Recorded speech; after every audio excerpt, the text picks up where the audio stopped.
안녕하세요. 암유미입니다. 오늘은 평소에는 크게 신경 쓰지 않는 결제 시스템 이야기를 해보려고 합니다. 일반적으로 패권이라는 단어랑 어울리는 자산을 생각해보면 흔히 달러나 지난번에 영상으로도 보여드렸던 미국 채권 같은 자산을 생각합니다. 그런데요, 이제는 결제 시스템도 단순히 돈을 주고받는 기술을 넘어 국가 안보와 지정학의 핵심 전략으로 떠오르고 있다고 해요. 오늘 소개할 기사는 바로 이러한 변화에 대한 이야기입니다. 기사 제목 먼저 보여드릴게요. Storm clouds gather over America's financial supremacy. 미국의 금융패권 위로 먹구름이 몰려오고 있다. Its payments firms may be the first casualties. 미국의 결제 기업들이 그 첫 번째 희생양이 될지도 모른다. 먼저 작은 사건 하나부터 시작해 보겠습니다.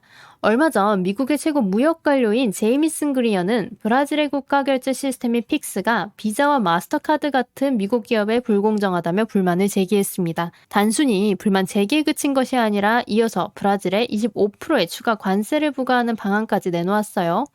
결제 시스템 하나로 시작해서 관세 이야기까지 나왔다는 점이 꽤 흥미롭죠. 더 놀라운 것은 이러한 미국의 조치에 대한 브라질의 반응이었습니다. 브라질 대통령 룰라는 픽스는 브라질의 업적이며 우리는 이를 포기하지 않을 것이라고 밝혔습니다. 그리고 그의 우파 라이벌인 플라비오 보우소나루조차 이 시스템을 포기할 의향이 없다고 밝혔는데 대신 그는 브라질이 픽스를 미국의 결제망과 경쟁하는 국가 간 교차 결제망에는 연결하지 않겠다는 타협안을 제안하기도 했습니다. 보통 정치권은 의견이 갈리기 마련인데 이 문제만큼은 여야가 비슷한 태도로 보인 셈이죠. 그만큼 브라질에게 중요한 문제라고도 파악해 볼 수 있겠네요. 왜 하나의 결제 시스템이 이렇게까지 중요한 문제가 되었을까요? 미국 재무장관 스콧 베센트의 발언에서 힌트를 얻어보겠습니다. 그는 21세기형 경제외교라는 표현을 사용하면서 달러화와 미국 경제에 대한 전 세계의 접근이 더 이상 무조건적이지 않다고 말했습니다.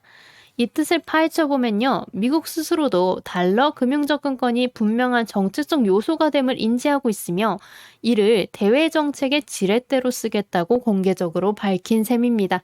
미국이 이러하다 보니 다른 나라들도 이에 맞대응하면서 전 세계 금융 시스템이 지역 국가별로 쪼개기가 시작된 거죠. 앞서 말씀드린 대로 우리는 흔히 금융 패권이라고 하면 가장 먼저 달러를 떠올리게 되죠. 물론 달러는 여전히 중요합니다. 하지만 달러와 같은 돈이 실제로 움직이는 길을 한번 생각해 볼까요? 기사에서는 이를 payment rails, 즉 결제 철도라고 표현합니다. 예를 들어 우리가 카드로 결제를 하면 비자나 마스터카드 같은 카드 네트워크를 거치고 국가 간 송금은 스위프트 같은 국가 결제망을 통해 이동합니다. 즉 돈에도 반드시 지나가야 하는 길이 있는 것입니다. 그리고 그 길을 누가 통제하느냐에 따라 막대한 영향력이 생길 수 있겠죠. 사실 추측에만 그치는 일은 아닙니다. 대표적인 사례가 러시아입니다. 러시아는 우크라이나 전쟁 이후 미국과 유럽의 제재로 국제 결제가 크게 제한되면서 자체 금융 메시지 시스템인 SPFS와 카드 네트워크인 미르로 전환했습니다. 돈이 없는 것이 아니라 돈이 이동할 길이 막혀버린 거예요. 결국 결제망은 단순한 금융 인프라가 아니라 필요하면 외교적 제재 수단이 될 수도 있는 겁니다. 이런 러시아의 사례도 있었다 보니 최근 각국이 공통으로 추구하는 것이 바로 결제 주권이 되어버렸어요. 사실 이런 움직임이 나타난 건 처음이 아닙니다. 다만 기존에 미국과 갈등 관계에 있던 국가들만의 이야기였는데요. 앞서 본 러시아가 그렇고 중국 역시 CIPS라는 자체 국제 결제망을 구축하는 한편 알리페이와 위챗페이를 키워왔습니다. 그런데 지금은 상황이 달라졌습니다. 이제는 미국의 동맹국들까지도 독자적인 결제망 구축에 나서고 있습니다. 예를 들자면 유럽이요. 구체적인 발언을 볼까요? 지난 1월 유럽의회 경제통화위원회 위원장 오르르 랄리크는 적대적인 미국이 유럽의 결제 인프라 접근을 언제든 차단할 수 있다며 경고를 받지 못했다고 말할 수는 없을 것이라고 경고했고 몇 주 뒤에는 영국의 대형 은행 수장들이 런던에서 만나 영국 자체 결제망 구축을 논의한 것으로 전해졌습니다. 유럽은 이미 세파라는 유럽 공동 결제망을 운영하고 있으며 현재 41개국이 참여하고 있습니다. 최근에는 웨로라는 새로운 디지털 지갑 서비스도 확대하고 있고 유럽중앙은행은 2029년까지 중앙은행 발행 디지털 유로 즉 CBDC 출시도 목표로 하고 있습니다. 유럽중앙은행의 크리스틴 라가르드 총재 역시 디지털 결제를 우리의 통제 아래 두는 것은 중요하다라고 강조했습니다. 즉, 이제는 친미 국가들조차 미국 의존도를 줄이고 결제 인프라를 스스로 통제하려는 움직임을 보이고 있는 것입니다. 기사는 앞으로 세계 결제 시스템이 세 가지 방향으로 재편될 것이라고 설명합니다. 어쩌면 시나리오라고 볼 수도 있겠네요.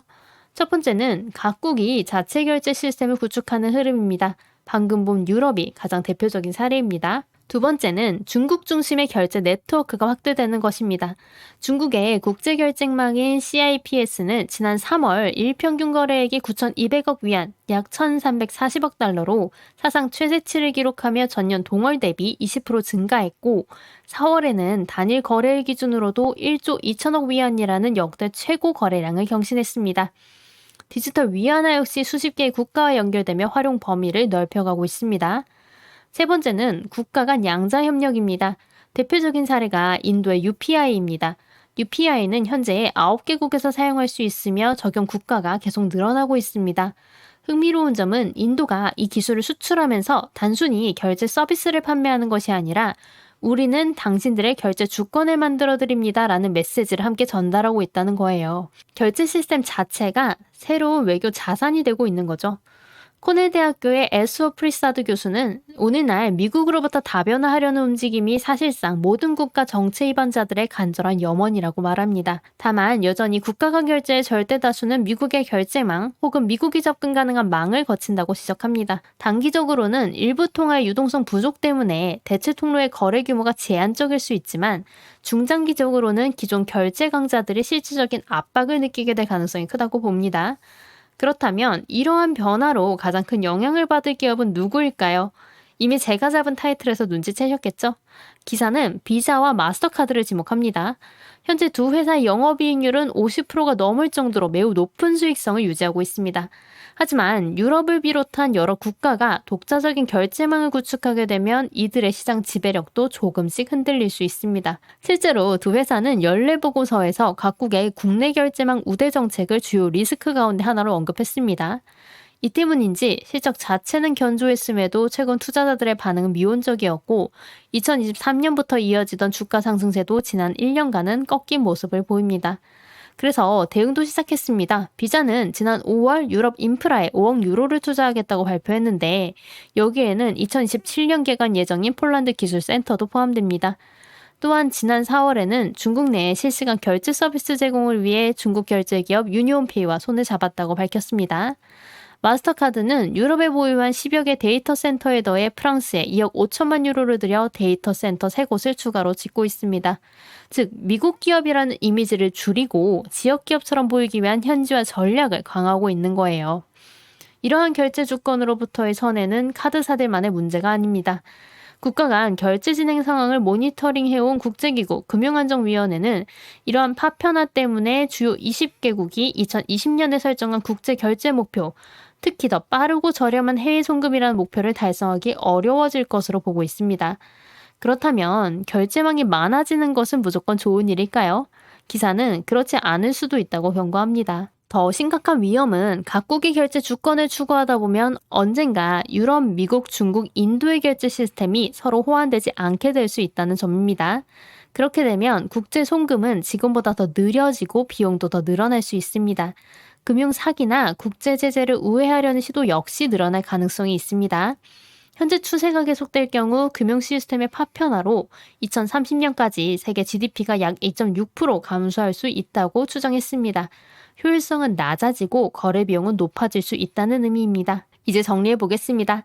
핵심은 결제 시스템이 더 이상 단순한 기술이 아니라 국가 전략이 되었다는 점입니다.